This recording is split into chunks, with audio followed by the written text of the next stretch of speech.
Hello guys! Welcome back to our channel. For today's video, nandito nga pala kami sa Feliz Cafe. Located along Daang Hari Road, Imus, Cavite. Bali, nasa loob sila ng Casa Ladrillo Events Place. Malaki nga pala yung parking area nila dito, tapos yung ambience nila parang may pagka-vintage. Alfresco dining nga pala yung setup nila dito. Pero meron din naman silang area na indoor kung gusto ng mga customers. Maganda dito guys kasi malawak yung pinaka-garden nila. Kung may mga kasama kayong bata, ayan, pwede silang maglaro. At habang naghihintay nga, nag-order muna kami ng kanilang bolognese pasta.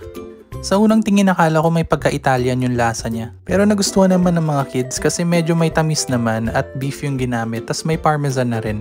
At ayan, nakita nyo, napapa-thumbs up pa si Bonso sa sarap. At ito naman yung kanilang pepperoni pizza. For me, okay na okay yung pizza nila considering na talagang mozzarella yung ginamit. At ayan pa nga si Kuya, chumi-cheese pool pa. Pizza lover kasi talaga yan. Feeling ko yung dough na ginamit talagang hantos, hindi yung tulad ng mga pre-made dough na nakikita natin sa iba. Tapos yung lasa ng pepperoni parang imported. Feeling ko lang naman yun ha. At ayan na nga sila Lola Inen, Mamu and Papu. Bali, pinasyal muna namin si Lola para malibang-libang naman. Ito naman yung mismong coffee shop nila kung saan pwede kang umorder ng iba't ibang beverages like espresso, ice blend, juices. Meron din silang craft beer. Syempre nag-o-offer din sila ng iba't ibang pastries like cakes and breads.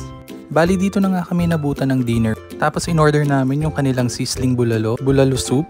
Syempre may kanin, tapos yung kanilang bestseller na crispy dinakdakan. At ayan naman si Lola, enjoying her food. Overall, masasabi kong sulit at maganda yung experience namin dito sa Feliz Cafe. Bukod sa quality at reasonable yung price ng mga pagkain, malawak, malinis at presko yung place. There you go guys, we hope you enjoyed this video. Thank you for watching!